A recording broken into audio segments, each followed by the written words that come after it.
Welcome to From the Pilot Seat. Join me as we explore real aviation stories, lessons learned, and incredible flying machines. If you love flying or want to learn, hit subscribe and come along for the ride.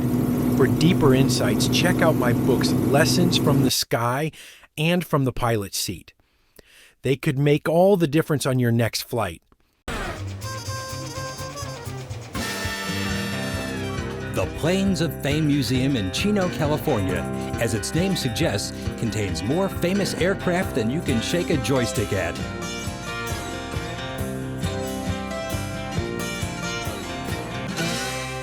One of the most famous we have, or the rarest I should say, is the Japanese Zero, the Mitsubishi Zero. It's got the original Nakajima-built sockeye radial engine on it. It was captured in Saipan in June of '44. Brought back to the United States, and they ran it through a flight test evaluation program, and all the leading test pilots of that time flew that exact airplane, the one we have today, and that includes Charles Lindbergh. He had flown the airplane. Our collection consists of aircraft all the way from a World War I Handrio, a French biplane fighter, and I think that's the earliest aircraft we have, all the way through P-26 pea shooter, first all-metal fighter. This particular Mustang is right behind us.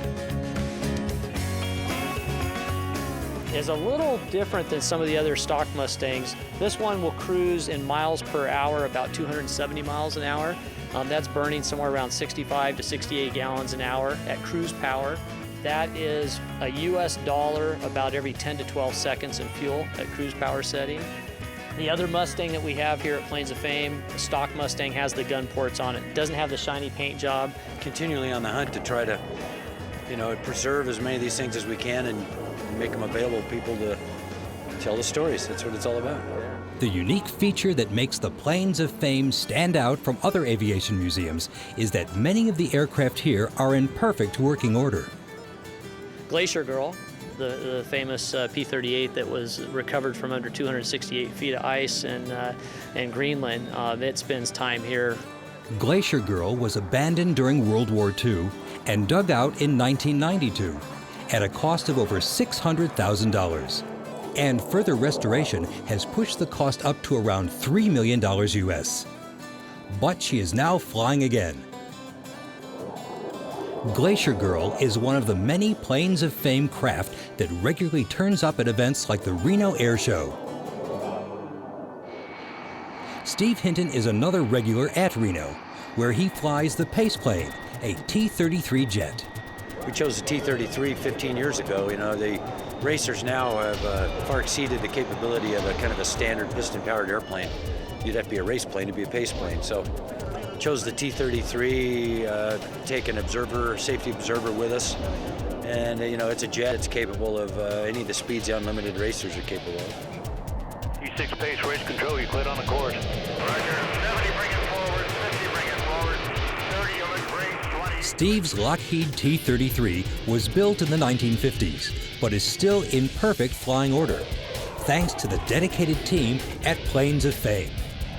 For both Steve and Mark, the Planes of Fame Museum has become a lifelong labor of love.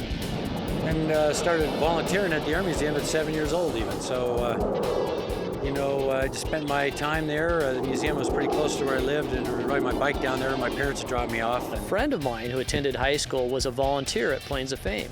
He kept telling me about it, so I finally took a day off work and I rode my motorcycle out to the museum. I think I was 17 years old.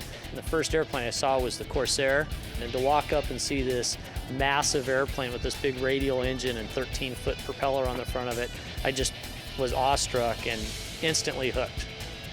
Haven't looked back since. If you love flying or want to learn, hit subscribe and come along for the ride. For deeper insights, check out my books, Lessons from the Sky and From the Pilot Seat. They could make all the difference on your next flight.